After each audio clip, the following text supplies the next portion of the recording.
6 महीने हो गए इंतज़ार करते करते। आज सीधे सीधे बता भी दो, कब कर रहे हो हमसे शादी? अरे हम प्रॉमिस करते हैं, जैसे ही हमारा तलाक हो जाएगा ना, बस हम पूरी तरह तुम्हारे हैं। ये बात तो हम कब से सुनते आ रहे हैं। अरे तो अगर तलाक नहीं भी हुआ तो तुम्हें पूरी तरह खुश रखने की जिम्मेदारी हमारी, ठीक है? नहीं भी हुआ मतलब? तुम हमारे साथ सिर्फ मजे करना चाहते हो? आज के बाद अपनी शक्ल मत दिखाना हमें। स्वीटी, मजे करेंगे, करो मजे, बदतमीज। स्वीटी,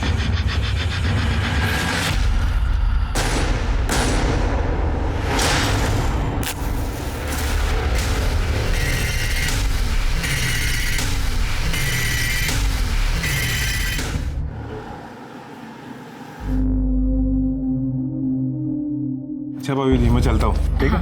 ठीक।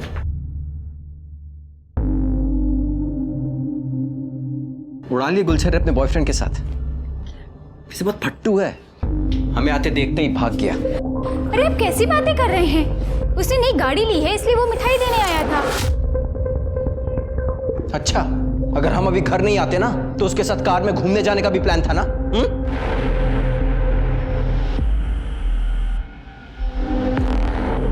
पिंकी, बेटा तुम अंदर जाओ। कम से कम पिंकी के सामने तो ऐसी बातें मत बोलिए। तो तलाक क्यों नहीं दे देती हमें? उसके बाद जितने मर्दों के साथ गुलछर्रे उड़ाने हैं ना, उड़ाते रहना। गुलछर्रे हम नहीं, आप उड़ाते हैं बाहर। हम कुछ बोलते नहीं है, इसका मतलब ये नहीं कि हमें कुछ पता नहीं है। और रही बात तलाक की, भूल जाइए उसे आप। आपका मन हमसे भरा है और आपको तलाक देकर हम अपनी पिंकी की जिंदगी खराब नहीं कर सकते। और अगर आपको तलाक चाहिए तो ये घर और गांव की प्रॉपर्टी मेरे और पिंकी के नाम आप कर दीजिए।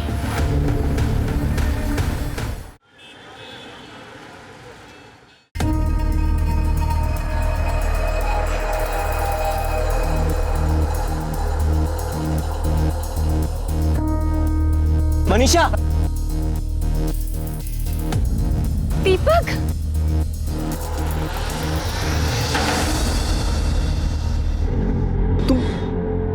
तुम यहाँ कैसे? पूरे 11 साल बाद मिल रही हो तुम्हारी शादी के बाद। हाँ? अरे मैं तुम्हारे पुराने पति पे गई थी, फिर पता चला कि तुम वहां पे रहते ही नहीं हो। वो तो 4 साल पहले ही छोड़ दिया, लेकिन तुम यहाँ कब आई? पिछले साल मेरे पति के एक एक्सीडेंट में डेथ हो गई, फिर माँ बाप के पास आ गई। अब वो भी नहीं रहे तो भाई रवि है मेरा सहारा है। बच्चे तो कभी हुए ही नहीं। मैं तुम्हारा जैसा प्यार अपने पति को कर ही नहीं पाई दीपक, और ना वो मुझे। खैर छोड़ो, तुम बताओ तुम्हारी बीवी और बच्चे कैसे हैं? मेरी बीवी, उसका होना ना होना सब बराबर ही है। जगह जगह मुंह मारती फिरती है। अब लगता है माँ बाप के आगे जिद कर ली होती तो मैं तुम्हारी बीवी होती दीपक। पर अब तो तुम्हारे माँ बाप भी नहीं है बीच में आने के लिए। हम लोग वापस से एक हो सकते हैं मनीषा। 11 साल पहले जो खुशी हम एक दूसरे को देते थे वो आज भी दे सकते हैं।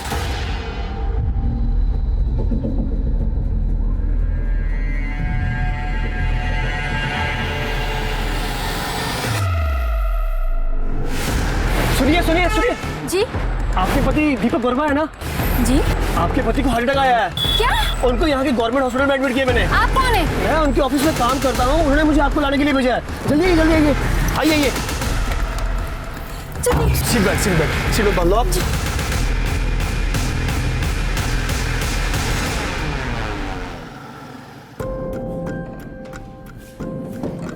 पापा, हाँ, माँ कहाँ है? वो कब आएंगी?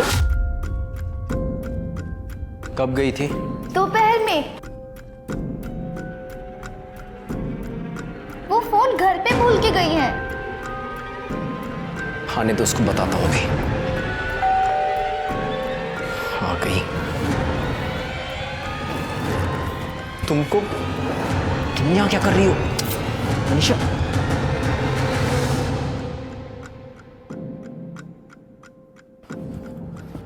बेटा आप अंदर जाके पढ़ाई करो। हाँ, हम बुलाते हैं।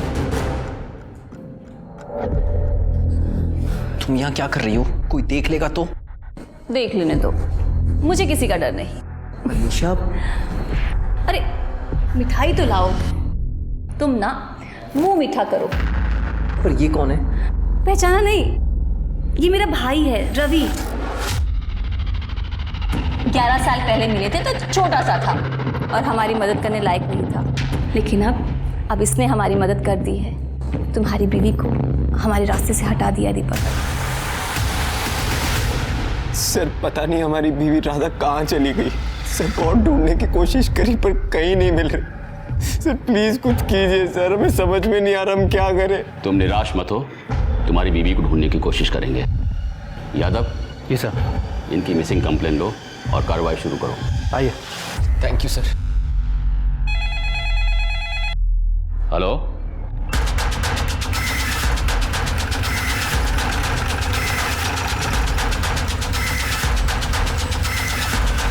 आसपास देखो कुछ मिलता है?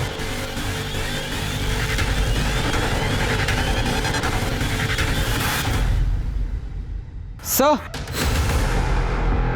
ये सैंडल मिला है। कुछ मिला?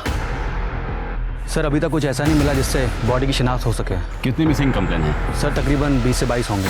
बॉडी को पोस्टमार्टम के लिए भेजो और जितनी भी मिसिंग कंप्लेन है सबको शिनाख्त के लिए बुलाओ। Okay sir.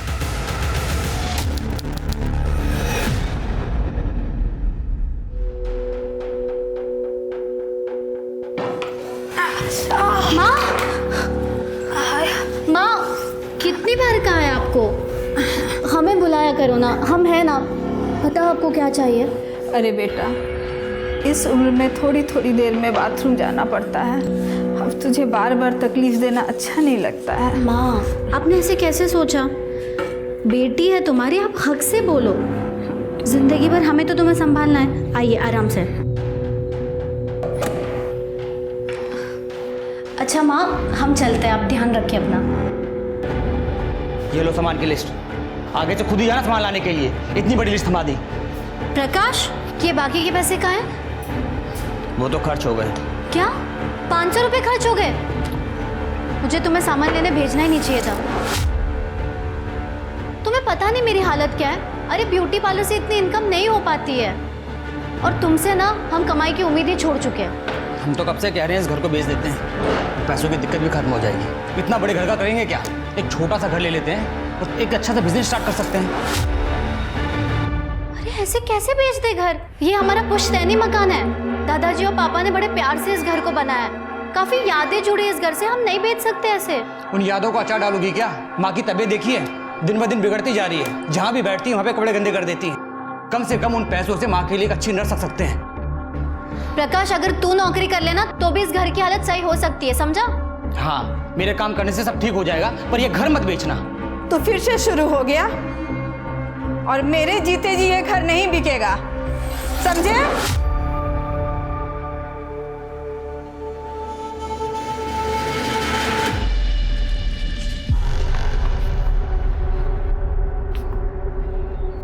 अरे राजू, प्रीति दीदी, हाय। पढ़ाई कैसे चल रही है तुम्हारी? अच्छी चल रही है दीदी।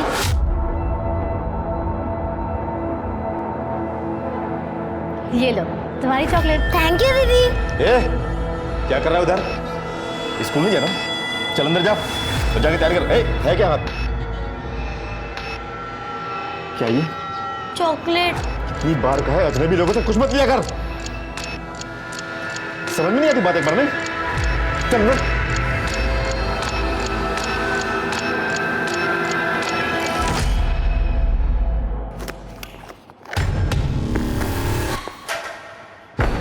सुन, पता है ना माल किसको पहुंचाना है?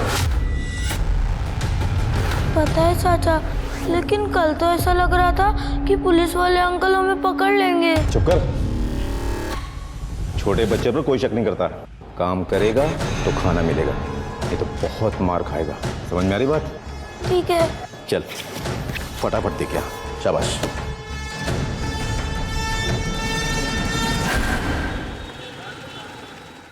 खा बेटा।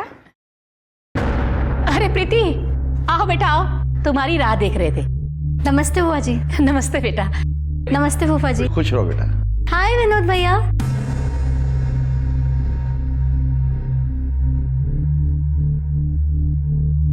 मैं ना कहती थी कितनी अच्छी जोड़ी लग रही है दोनों की। जोड़ी? ये सब क्या चल रहा है माँ? हमें कुछ समझ नहीं आया। अरे प्रीति बैठ बैठ। वो क्या है ना प्रीति, विनोद हमें बहुत पहले से कह रहा है कि हमको प्रीति से ही शादी करनी है। हमें तो कोई ऐतराज नहीं है। लेकिन माँ हमें ऐतराज है। विनोद हमारा कजिन भाई है, बचपन से उसे भैया कहते आ रहे। अब ये अचानक से पति कैसे मान लूं मैं? सब जानते हैं कि विनोद हमारे जेठ का लड़का है। उनके स्वर्गवास होने के बाद हमने विनोद को गोद ले लिया था।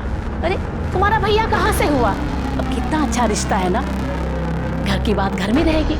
ये सब हमसे नहीं हो पाएगा। प्रीति प्रीति बेटा, अचानक ये सब बात सुन के परेशान हो गई होगी। थोड़ा वक्त दो उसको सोचने के लिए।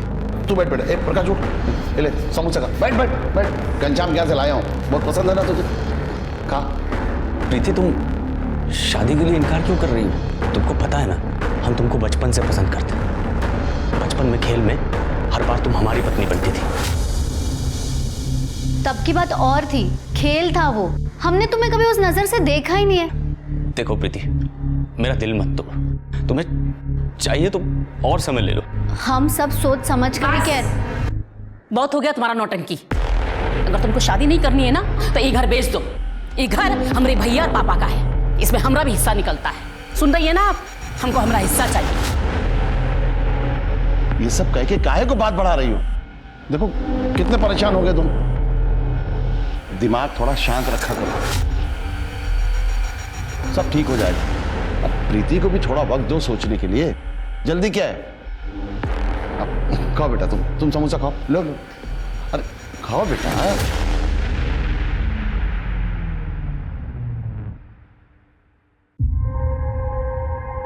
Okay, thank you.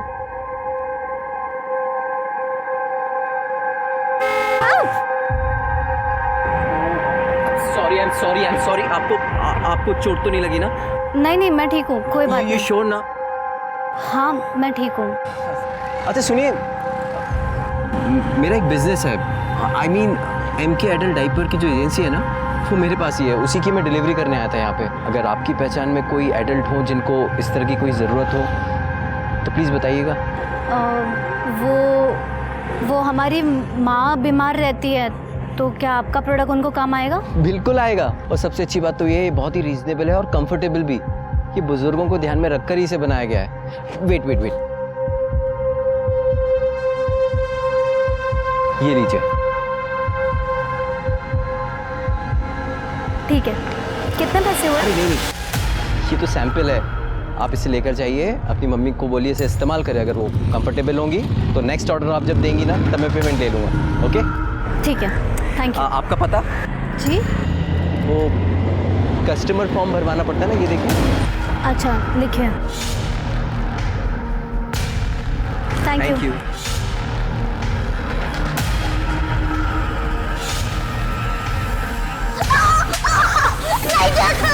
क्यों नहीं मानता मेरी बात? क्यों नहीं मानता मेरी बात? जो बोलने को करेगा। क्यों मारा इसे? क्या किया इसने? तो फिर आगे टांग अड़ानी? ये हमारा मामला आ जाता है। छोड़ दे, इस पे ना दोबारा हाथ मत उठाना, वरना ना पुलिस को बुलाऊंगी। पता है ना, बच्चों के साथ मारपीट करना गैर कानूनी है।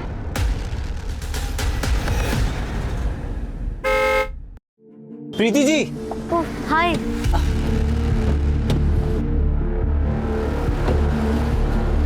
कैसी हैं आप?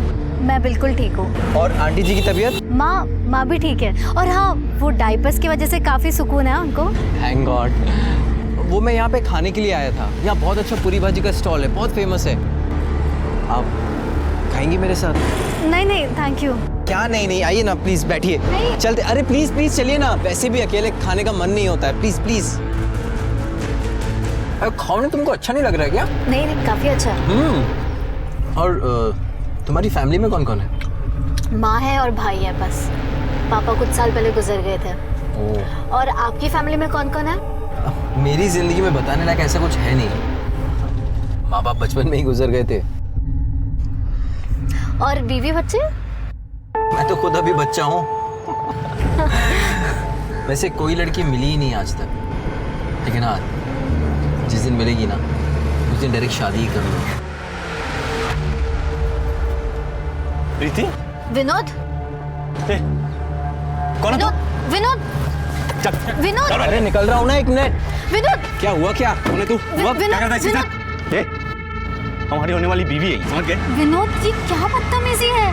ये सेल्समैन है। हमने माँ के लिए डायपर भी इनसे लिए थे। हम जानते हैं इन्हें, मिल गए थे तो पूरी भाजी खाने आए थे बस। पूरी भाजी? हाँ? प्रकाश लेके जा इसको। चल चल, हम करवाते हैं तेरी आज की। चल बैठ। क्या देख रहे हो बे? हैं? प्रीति के आसपास भी नजर आए ना, जिंदा गाड़ देंगे तुमको। ये जो डायपर लेके घूमते रहते हो ना, वो तुम्ही को पहनना पड़ेगा, समझ गए? चल चल निकल।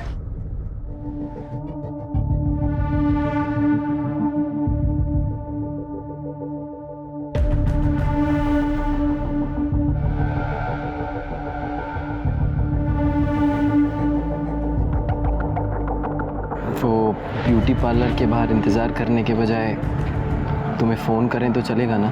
हाँ चलेगा, लेकिन मैं तुम्हें दूसरा नंबर देती हूँ। वो क्या ना, विनोद मेरा फ़ोन चेक करता है। ठीक है, और हमारा पुराना नंबर भी ना बंद हो गया है, तो हम तुम्हें नए नंबर से फ़ोन करेंगे, ठीक है? ठीक है।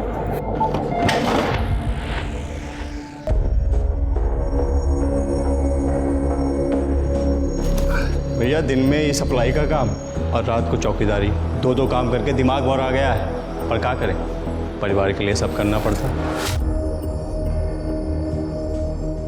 ये चंदन फ़ोन दे जरा अपना। क्या बात, नई लौड़िया पटाई होगा? भैया मौज तो आप ही ले रहे हैं, आज ये कल वो परसों कोई और हैं? हाँ, वो हम मनोहर लॉज जा रहे थे क्लाइंट से मिलने के लिए। अगर तुम फ्री हो तो वहीं आ जाओ, वहीं से फिर घूमने चलेंगे।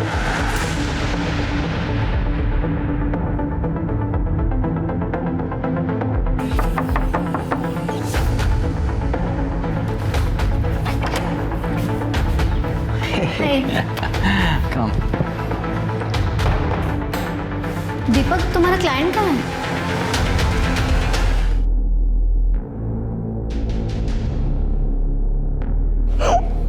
क्या हुआ? पापा, आंटी मुझसे बहुत काम करवाती है, मुझे होमवर्क भी नहीं करने देती। बेटा वो तुम्हारी माँ है, माँ की तो सेवा करनी चाहिए ना। चलो जाओ, अभी अंदर जाओ, और आगे से ना इन सब बातों के लिए मुझे परेशान मत करना, ठीक है? चलो जाओ। आज भी खाना बाहर से खाकर आए हो दीपक? अरे आज भी ज़्यादा काम था इसलिए बाहर ही खा लिया। दीपक, जब से मैं प्रेग्नेंट हुई हूँ तुम मुझे अच्छी तरह देखते भी नहीं हो। तुम्हारा कहीं बाहर चक्कर तो नहीं चल रहा है ना? कितना शक करती हो तुम? हम अभी भी सिर्फ तुमसे प्यार करते हैं, और अगर सबूत चाहिए तो चलो अंदर। अरे इस हालत में नहीं दीपक, डॉक्टर ने मना किया है। तुम्हारे ना यही नखरे पसंद नहीं है मुझे। दीपक,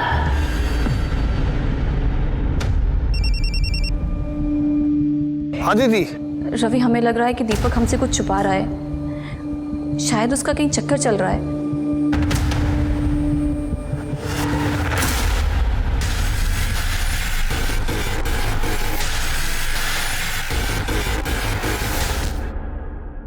सर, हमारी बहन प्रीति कल शाम से घर नहीं आई है। उसके ब्यूटी पार्लर से पता चला है कि वो कल 6 बजे वहाँ से निकल चुकी थी। तो तुमने उसकी मिसिंग कंप्लेंट कल शाम को क्यों नहीं लिखाई? पुलिस 24 घंटे से पहले मिसिंग कंप्लेंट लिखती कहाँ है? प्रीति रोज कितने बजे घर आती है? वैसे तो सर वो 8 बजे तक आ जाती थी, लेकिन अभी कुछ दिनों से थोड़ा सा लेट आ रही थी। क्यों? शायद उसका किसी के साथ अफेयर चल रहा था। किसके साथ? पता नहीं सर, मैंने कभी पूछा नहीं। शर्मा, प्रीति की डिटेल्स इनसे ले लो। सर, तुम्हें किसी पे शक है? प्रीति का किसी से कोई झगड़ा या अनबन थी? विनोद कहने के लिए हमारा कज़न है, वो प्रीति से शादी करना चाहता है, पर प्रीति उसे शादी नहीं करना चाहती है।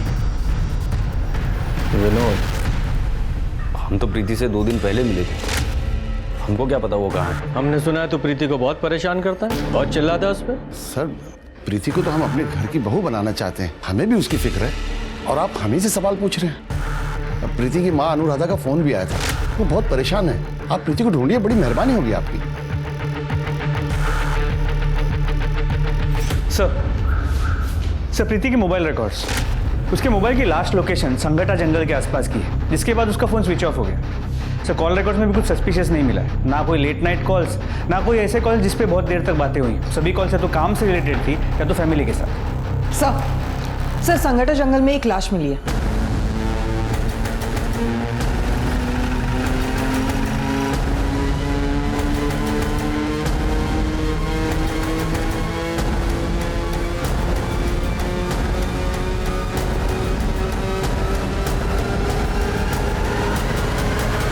जरा चेक करो।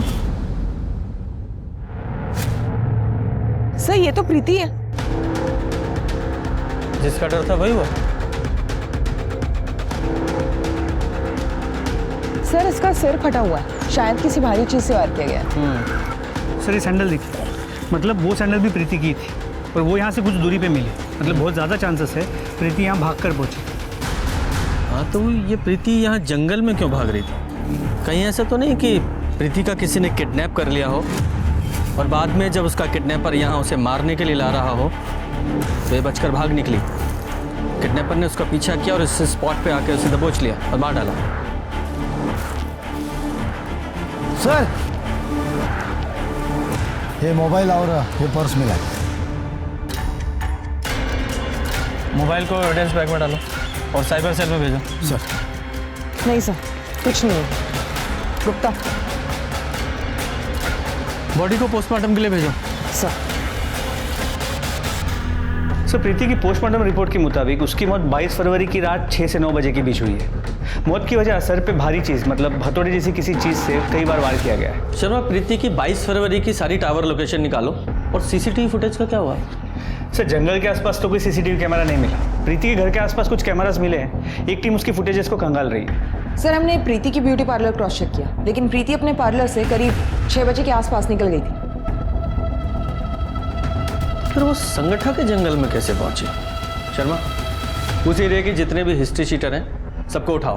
प्रीति के भाई ने बताया था प्रीति का किसी के साथ अफेयर था। सर उसने कहा तो था, लेकिन कॉल रिकॉर्ड्स में ऐसी कोई बात सामने नहीं है।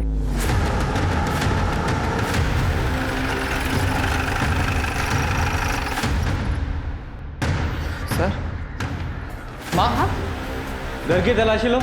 सर क्या ढूंढ रहे हैं साहब? किस चीज की तलाशी? सर क्या ढूंढ रहे हैं आप? तलाशी के बाद बताते हैं।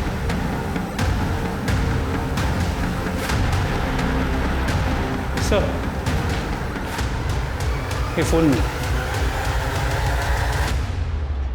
ये फोन किसका है? ये तो प्रीति का ही फोन है, पर सर वो इसे इस्तेमाल नहीं करती थी।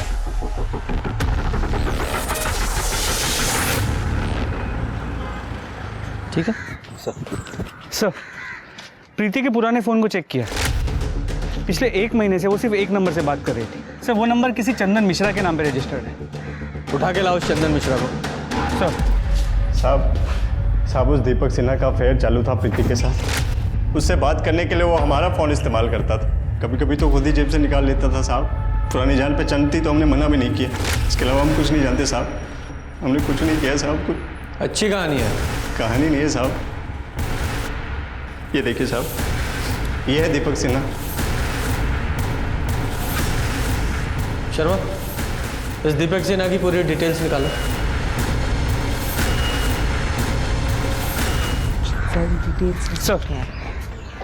सर दीपक सिन्हा के बारे में कुछ इंपॉर्टेंट बातें पता चली है। दीपक सिन्हा की 2 शादियां हुई। उसकी पहली बीवी राधा 8 महीने पहले 14 जून को अचानक से गायब हो गई। दीपक सिन्हा ने शिवनगर पुलिस स्टेशन में उसकी मिसिंग कंप्लेंट भी दर्ज की। लेकिन सर ताज्जुब की बात यह है कि राधा के गायब होने के 1 महीने के अंदर दीपक ने दूसरी शादी कर ली मनीषा के साथ। इंटरेस्टिंग। सर अभी दीपक मनीषा और अपनी पहली बीवी से हुई बेटी पिंकी उनके साथ शिवनगर में ही रहता है। शर्मा शिवनगर पुलिस स्टेशन में जाके पता करो कि राधा मिसिंग केस का क्या हुआ। सर जिस दिन दीपक ने राधा की मिसिंग कंप्लेन लिखाई थी उस दिन कमला नगर में एक जली हुई लाश मिली थी। चेहरा पूरी तरह जला हुआ था। पोस्टमार्टम रिपोर्ट से पता चला 25 से 30 साल की औरत थी। गला घोंटकर उसको मारा गया। मैंने कुछ लोगों को बुलाया था बॉडी की शिनाख्त के लिए। बॉडी के पास हमें चप्पल मिली है, क्या आप लोग इसे पहचानते हैं? ये तो शुभांगी की चप्पल है। शुभांगी मेरी बेटी की लाश। नहीं सर ये हमारी बीवी नहीं है सर। पता नहीं हमारी राधा के साल में होगी। राधा मिसिंग केस तो अभी भी ओपन है। लेकिन राधा का अभी तक कुछ पता नहीं चला। आपने बॉडी की डीएनए टेस्ट करवाई थी? नहीं, हमने डीएनए सैंपल लिया था, लेकिन चौबे फैमिली ने जब बॉडी की शिनाख्त कर ली तो हम लोगों ने बॉडी उनको सौंप दी। वेरी गुड शर्मा, ये डीएनए प्रिजर्व है, ये तो हमारे लिए बहुत अच्छी खबर है। इस चौबे दंपति को ढूंढो, उनकी ज़रूरत पड़ेगी। तब तक मैं इस दीपक की खबर लेता हूँ। Okay sir. प्रीति? कौन प्रीति सर? मैं किसी प्रीति को नहीं जानता। नाटक बंद कर। वो चंदन है ना तेरा सिक्योरिटी वाला, सब उगल दिया उसने। तेरा अफेयर था ना प्रीति के साथ। दीपक, ये सब क्या है? इंस्पेक्टर सर क्या बोल रहे हैं? 22 फरवरी की शाम को 6 से 8 बजे के बीच कहाँ था तू? मैं तो ऑफिस में ही था सर। अच्छा, क्या सबूत है? सर सबूत तो हम खुद हैं सर। हमारा प्रीति के खून से कुछ लेना देना नहीं है सर। मैंने खून कब कहा? मैंने तो ऐसा कोई आरोप नहीं लगाया।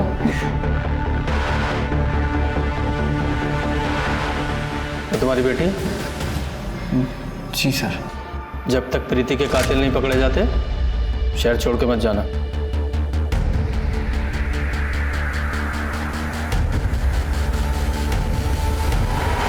आपकी बेटी शुभांगी के केस के बारे में आपसे बात करनी थी। उसका कोई फोटो है आपके पास? जी सर, हम बहुत परेशान थे। हमने उस चप्पल को देखकर उस जली हुई लाश को अपनी बेटी मान लिया था, लेकिन सर हमें लगता है कि हमारी बेटी आज भी जिंदा है। ऐसा क्यों लगता है आपको? पिछली दिवाली को एक फ़ोन आया था और उस फ़ोन पे एक लड़की के रोने की आवाज़ आ रही थी और सर वो लड़की मुझे पापा बोल रही थी, लेकिन सर अचानक से ही कॉल कट गया। हमने उस नंबर पर कई बार कॉल किए पर किसी ने फ़ोन नहीं उठाया। हमें लगा ये हमारा वहम है। उस वक्त भी हमें शक था कि शुभांगी किसी लड़के के साथ भाग गई है। पूजा, जरा चेक करो इन लोगों का शक सही है या नहीं। सर। शर्मा, इन दोनों के डीएनए सैंपल ले लो और जरा मैच करा के देखो। सर।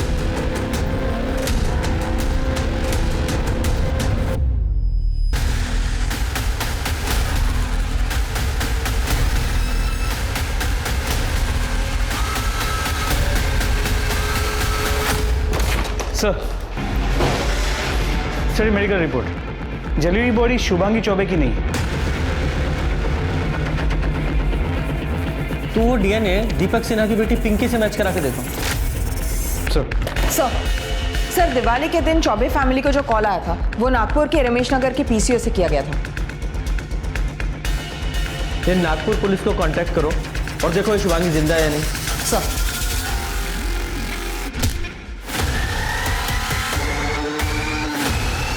लीजिए भाभी, खाना खा लीजिए। ऐसे कब तक चलेगा भाभी? ऐसे में आपकी तबीयत और खराब हो जाएगी। खा लीजिए। अब भगवान की इच्छा के आगे किसका जोर चला है भाभी जी? हम भी तो प्रीति को अपने घर की बहू बनाने का सपना देख रहे थे, सब मिट्टी में मिल गया।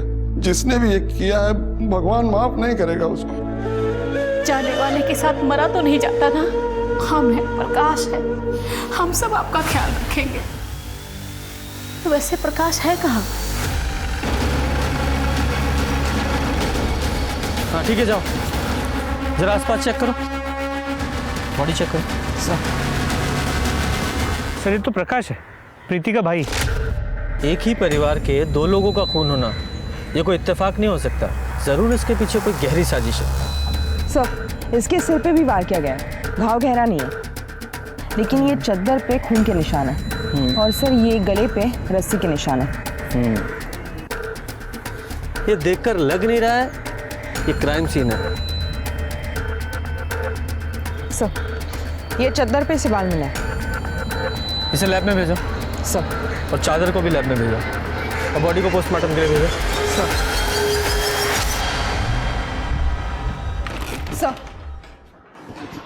सर, नागपुर पुलिस ने इंक्वायरी की है।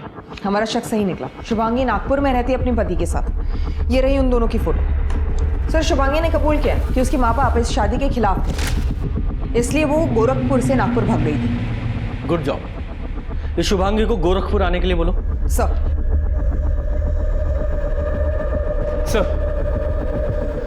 उस जली हुई बॉडी का डीएनए दीपक की बेटी पिंकी के डीएनए से 50% मैच करता है। वो बॉडी राधा की ही थी। सर, एक और सस्पिशियस बात पता चली। दीपक और उसकी दूसरी बीवी मनीषा बहुत पुराने आशिक हैं। और मनीषा का भाई रवि हिस्ट्री शीटर है, मारपीट के केस में अंदर जा चुका है। ये दीपक सिन्हा ने अपनी पत्नी राधा की मिसिंग कंप्लेन 14 जून 2019 को दर्ज की थी ना? जी सर। ये मनीषा और उसके भाई रवि की 14 जून 2019 की डिटेल्स निकालो। चल बैठ गया। मैम, आपको कोई गलतफहमी हुई है। मैं प्रेग्नेंट हूँ और इस हालत में मैं किसी का खून कैसे कर सकती हूँ? और वैसे भी उस दिन तो मैं डॉक्टर के पास गई थी। चुप, एकदम चुप रहे। 8 महीने पहले शिवनगर पुलिस को जिस औरत की जली हुई लाश मिली थी वो तेरी बीवी राधा की थी, और ये बात साबित हो चुकी है। तू बताएगा या तेरे हलक से निकलवाऊं? साहब हमने नहीं मारा उसको साहब इसने मारा है उसको।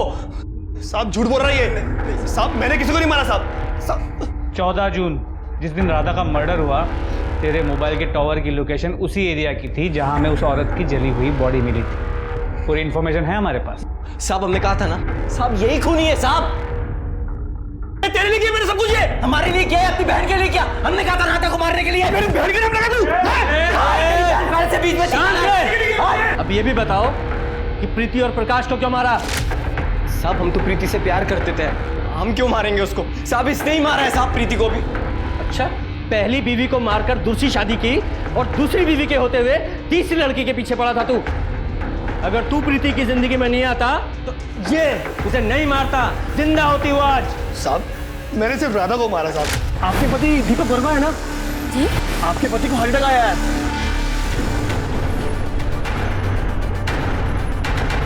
उसके अलावा मैंने किसी को नहीं मारा साहब। साहब इसे नहीं मारा होगा ये। 22 फरवरी की शाम 6 से 9 के बीच कहाँ था तू? साहब मैं तो शादी में गया था साहब। और तू कहाँ था? हम ऑफिस में थे साहब। शर्मा, जरा पता लगाओ कितना सच बोल रहे हैं दोनों। और गुप्ता, जरा अच्छे से खातिरदारी करो इनकी। सर शुभांगी को शिवनगर पुलिस स्टेशन में स्टेटमेंट देने के लिए भेजा, और ये प्रकाश की पोस्टमार्टम रिपोर्ट। सर रिपोर्ट के हिसाब से उसकी मौत गला दबाने की वजह से हुई, लेकिन मौत से पहले उसके सिर पे किसी भारी चीज से वार किया गया था। सर प्रकाश के चद्दर पर उसके अलावा और किसी के भी हेयर सैंपल्स मिले। सर आनंद नगर में जो सीसीटीवी कैमरास मिले थे उनमें से 2 कैमरा की फुटेज में कुछ ऐसा मिला है जो काफ़ी सस्पिशियस है। दिखाओ। सर ये देखिए, प्रीति इस कैमरा के सामने से करीब 6:35 पे गुजर रही है, और इस कैमरा के सामने वो करीब 7 बजे पहुंच रही है। मतलब सर उसे 25 मिनट लगे। लेकिन जब हमने इसके पहले के दिनों की फुटेजेस को कंपेयर किया तो ये डिस्टेंस कवर करने के लिए वो सिर्फ 10 मिनट ले रही थी। मतलब 15 मिनट के लिए ये प्रीति कहीं रुकी थी। लेकिन सर उस रास्ते पे सिर्फ एक बंद घर, वहाँ क्या करने गई? ये तो पता लगाना पड़ेगा।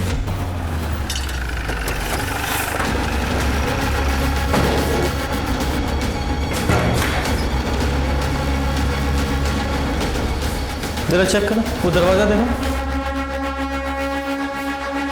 चलो जरा चेक करो।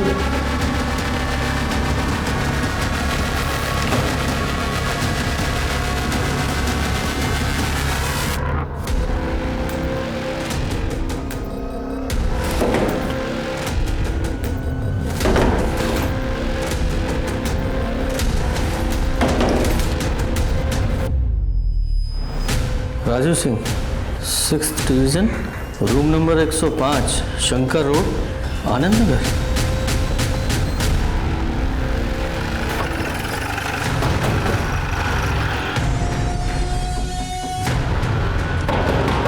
कौन है? बोलो। दरवाजा तोड़ दोगे? तलाशी लो जरा। सर हुआ क्या सर? ये क्या हो रहा है सर? ये सर मैं इज्जतदार आदमी हूँ, आप ऐसा कर नहीं सकते। बेटा ये बैग तुम्हारा है ना? खोलो इसे।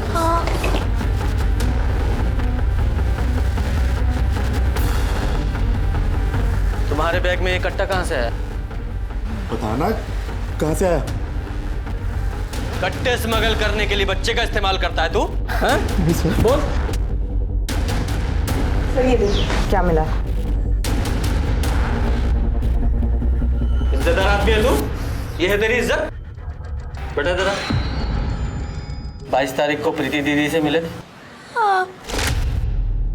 अरे राजू, इस समय स्कूल के कपड़े में, और ये स्कूल बैग लेकर कहाँ जा रहा है? अरे भाग क्यों रहा है? तेरा बैग क्यों इतना भारी है? क्या है इसमें? ये कट्टा ये तेरे पास कैसे आया? तेरे चाचू ने दिया ना तुझे ये?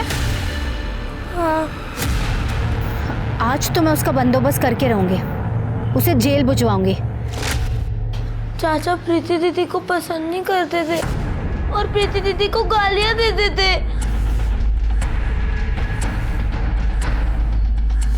प्रीति के पुलिस में कंप्लेंट करने से पहले मार दिया उसको तूने। अरे साहब मैं उस दिन उससे मिला ही नहीं, मैं पूरा दिन अपने घर में था। पता ना तेरा चाचा कहाँ था? वो क्या बताएगा? तो कितना सच बोल रहा है सब पता चल जाएगा। थाने चल के तेरे हलक में से उगलवाएंगे। लेके चलो इसे। हेलो, ठीक है हम देखते हैं। सर, मुन्ना खबरी का फ़ोन था। आनंद नगर के मनोहर लॉज में हर कमरे में कैमरा लगे हुए हैं। वहाँ कपल्स आते तो उनकी रिकॉर्डिंग की जाए।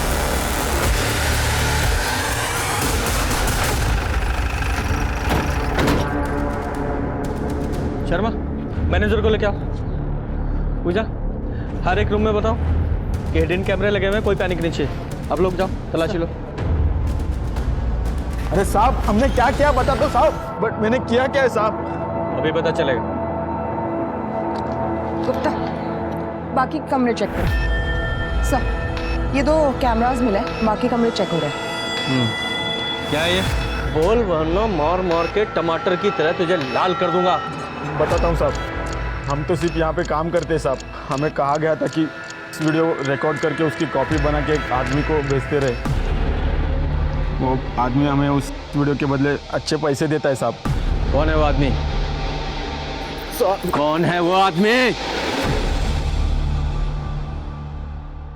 शर्मा, जहाँ इन कैमराज की वीडियो रिकॉर्डिंग होती है वो हार्ड डिस्क रिकवर करो। सर, मनोहर लॉज से जो हार्ड ड्राइव बरामद हुए थे उनमें कई सारे वीडियोस मिले। सर, उनमें से एक वीडियो में प्रीति भी है। प्रीति? सर ये देखिए।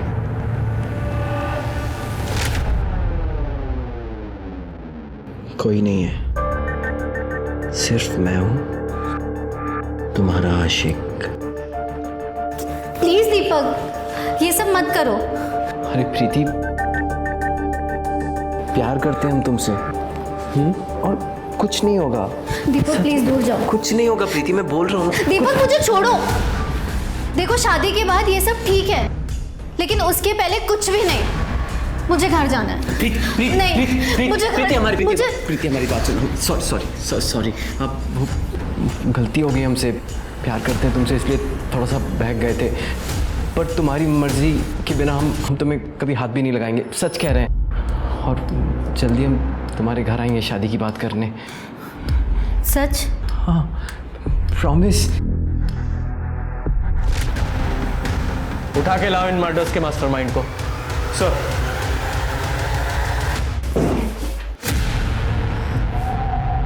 सीधे सीधे सच्चाई बताओगे या और मार खाओगे? बता रहे हैं। उस लॉज से हमने जब नए वीडियो का स्टॉक मंगाया तो उसमें हमको प्रीति भी दिखी। हमारा माथा घूम गया, इसलिए घर जाते वक्त प्रीति को हमने बात करने के बहाने गाड़ी में बैठाया और जंगल के पास लेकर गए। ये सब काम करती हो तुम? होटल में जाके रंगरलियां मनाती हो, कल को रास्ते में खड़े करोगे। ये घटिया काम तुम्हें पसंद है पर मेरा बेटा नहीं। देखिए फूफा जी, हमसे ना तमीज से बात कीजिए, और ये हमारा पर्सनल मामला है, आप बीच में मत पड़िए। तो जिसके साथ मुंह काला कर रही है ना होटल में, वो दीपक वर्मा शादीशुदा है। वो 2 शादी की है उसने। उल्लू बना रहा है तुझे। झूठ बोल रहे हैं आप। और ये वीडियो दिखा के आप क्या बताना चाहते हैं? लॉज में कैमरा लगा हुआ था ना, ये सब आपको कैसे पता चला? आप पहले खुद के कैरेक्टर को देखो कि आप कैसे हो। फूफा जी, आपकी जो ये असलियत है ना, मैं सबको बताऊंगी। देखना, मैं सबको बताऊंगी।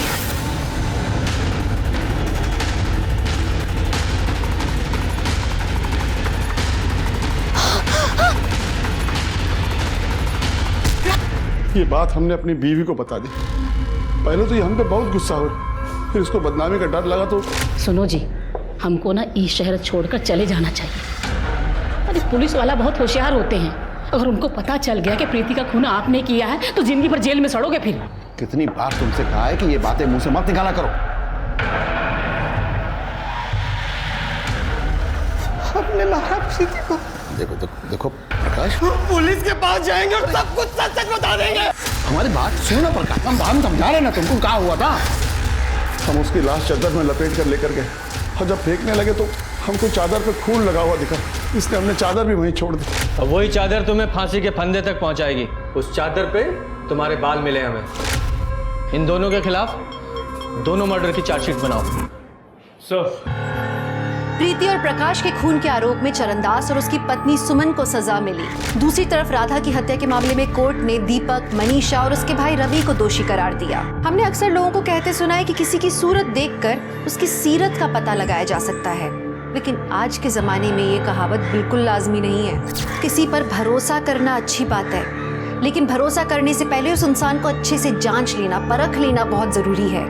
सतर्क रहकर ही ऐसे दगाबाजों से हम खुद को बचा सकते हैं। तो अब मैं दिव्यांका त्रिपाठी दही आपसे लेती हूँ विदा, फिर मिलूंगी नई और सच्ची कहानियों के साथ। आप देखते रहिए क्राइम पेट्रोल सतर्क। जय हिंद।